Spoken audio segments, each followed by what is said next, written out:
काली नजर। माँ, माँ।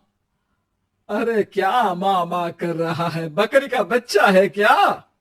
अरे माँ, मजाक छोड़ो। मुझे फाइनली वो मेन चौराहे वाली दुकान मिल गई है। अब देखना, आपका बेटा दुगनी स्पीड से पैसा कमाएगा। ओफो, ये क्या? मेरी ऑनलाइन मेकअप क्लास चल रही है। इतनी जोर से क्यों बोल रहे हो आप दोनों? अरे मेरी धर्म पत्नी जी, मेकअप क्लास बाद में करना। वो चौराहे वाली दुकान मिल गई है हमको। अरे वाह! रुको, मैं अपनी माँ को फोन लगाकर बता देती हूँ। अरे मैं भी अपने रिश्तेदारों को बता देती हूँ। कितनी खुशी की बात है। हाँ हाँ, मैं भी अपने दोस्तों को बता देता हूँ। एक हफ्ते बाद रजिस्ट्री है। बस, घर में खुशी का मौका था। उन तीनों ने अपने अपने फोन उठाए और लोगों में बात फैलाना शुरू कर दिया। और रही सही कसर, श्वेता बहू ने अपने पड़ोस में सबको बताकर कर दी। अरे वर्मा आंटी, अब हम भी जल्दी कार ले लेंगे। घर का रेनोवेशन होगा और ठाट से रहेंगे हम भी। अरे, ऐसा क्या हुआ? लॉटरी बाटरी लग गई है क्या? अरे, इस बार चौराहे वाली मॉल में हमको भी दुकान मिल गई है। दुकान नंबर 21, जो एकदम चौराहे पर है। अब ग्राहक बढ़ेंगे तो आमदनी भी बढ़ेगी ही ना। अरे वाह, कितनी खुशी की बात है। मैं बहुत खुश हूं तुम्हें इतना खुश देख के। बाकी एक बात कहूं, सबको मत बताते फिरना। किसी की नजर लग जाएगी तो खुशी की खबर वापस लौट जाएगी। है? ऐसे थोड़ी ना होता है। अब डरा रही हूँ। अरे सही कह रही हूँ। काली नजर कहते हैं इस चीज को, जब आप किसी को कुछ बताओ और वो काम बिगड़ जाए। अरे लेकिन मैं तो। तुमने सबको बता दिया ना? हाँ, फोन लगा लगा के। अब बच के रहना। काली नजर बड़ी खतरनाक होती है। श्वेता इतनी खुश रहती है कि वो वर्मा आंटी की बात पर ध्यान ही नहीं देती, जबकि पड़ोस में और भी लोगों से खुशी की खबर शेयर करती रहती है। अगले दिन राजेश बहुत दुखी होकर घर आता है। अरे बेटा, क्या हुआ? मुंह क्यों सूजा हुआ है? मधुमक्खी ने काट लिया क्या? माँ, वो दुकान किसी और के पास चली गई। किसी ने ज्यादा भाव लगा दिया। अरे पर बात तो आपसे हुई थी ना उस दुकान वाले की। हाँ, आज मैं टोकन अमाउंट देने गया था, तब मुझे पता चला। कोई आकर सुबह मुझसे पहले ही ज्यादा अमाउंट दे गया। हम्म। काली नजर। क्या हुआ? क्या कहा? वर्मा आंटी ने समझाया था कि किसी को बताना मत, वरना काली नजर लग जाएगी। अच्छा, तुम्हें उनकी बात मान लेनी चाहिए थी। उनकी बात मान लेती, लेकिन उसके पहले ही सबको बता चुके थे ना हम तीनों। अरे अगली बार से ध्यान रखेंगे। कोई भी नई चीज होगी तो किसी को नहीं बताएंगे। तीनों कुछ दिन ऐसे ही रहते हैं, पर एक दिन श्वेता को एक मेल आता है। राजेश, मेरा ऑनलाइन मेकअप कोर्स कंप्लीट हो गया। अब मैं खुद का पार्लर खोल सकती हूँ। अरे वाह, अपने मोहल्ले में ही खोलते हैं। ये जो घर के सामने दुकान है ना, वहीं। हाँ, यहाँ सस्ती भी मिल जाएगी। अगले दिन श्वेता वर्मा आंटी के पास जाती है, मिठाई का डब्बा लेकर। अरे आओ आओ, कैसे आना हुआ? जोर से नहीं बोलूंगी। वो सामने वाली दुकान है ना, वहां मैं अपनी पार्लर की दुकान खोलने वाली हूँ। उसकी मिठाई है। अरे वाह, बहुत बधाई हो तुमको। हाँ, मैं कमाने लगूंगी तो राजेश पर पूरे घर का बोझ नहीं रहेगा ना आंटी जी। ये तो है।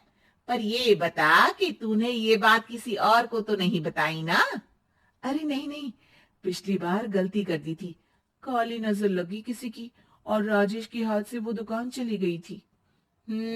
सबको मत बताना। चलो मैं चलती हूँ, कल दुकान की बात करने भी तो जाना है।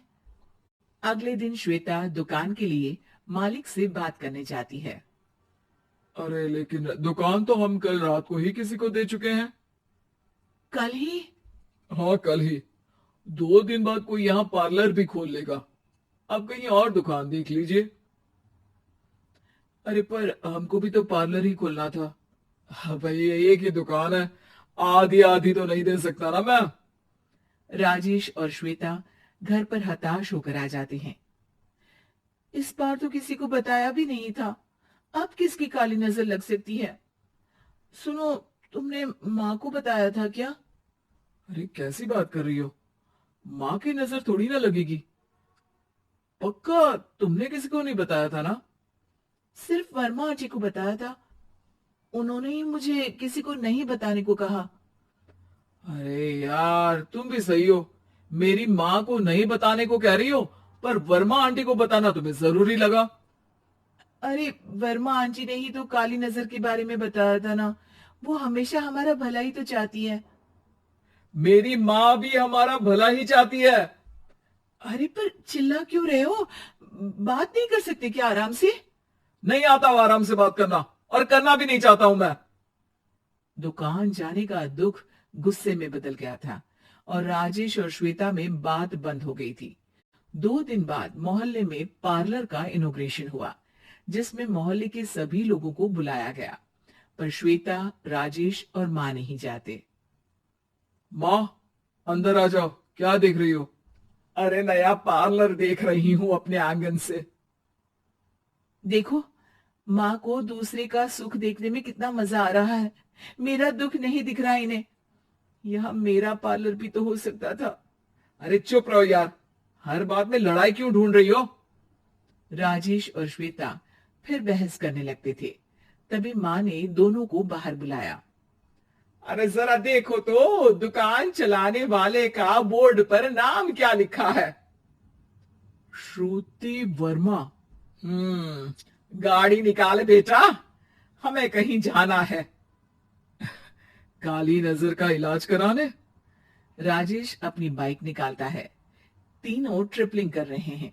माँ राजेश को उस मॉल वाली दुकान पर लेकर जाती है जहां राजेश अपनी दुकान खोलने वाला था। यही दुकान लेना चाहता था ना तू? हाँ, पर इनको भी दुखी करने लेकर आई हो क्या यहाँ पर दुकान दिखाकर? वहां काफी नहीं था? अरे श्वेता थोड़ा सब्र रख, अभी पता चलेगा कि हम यहाँ क्यों आए हैं। बता, इस दुकान चलाने वाले का नाम क्या है? अनुपम वर्मा। कुछ समझ में आया? वो दुकान वाली श्रुति वर्मा, ये दुकान वाला अनुपम वर्मा, और हमारे पड़ोस में हमने उस दुकानों के बारे में बताया किसको था? वर्मा आंटी को। मतलब वर्मा आंटी ही हमारा काम बिगाड़ रही है? नहीं नहीं, ऐसा नहीं हो सकता, ये बस इत्तेफाक है। राजेश अपना फोन निकालता है और श्रुति वर्मा और अनुपम वर्मा के नाम फेसबुक पर सर्च करता है, जहां ये दोनों ही वर्मा आंटी के रिश्तेदार होते हैं। श्वेता को समझ में आ जाता है कि वर्मा आंटी की ही नजर काली नजर है। अब क्या करना है? कोई भी खुशी की खबर हो तो काली नजर से बचना है, यानी वर्मा आंटी से बचना है। अरे पर मुझे ये समझ में नहीं आया कि वो हमारे साथ ऐसा क्यों करेंगी। अरे बेटा, एक सीख है, दूर के आदमी को आपकी तरक्की से कम परेशानी होगी, पड़ोसी को ज्यादा। दोनों माँ की बात में हामी भरते हैं और अगला काम चुपचाप करने की कसम खाते हैं, ताकि आगे से वर्मा आंटी कोई काम ना बिगाड़ सके।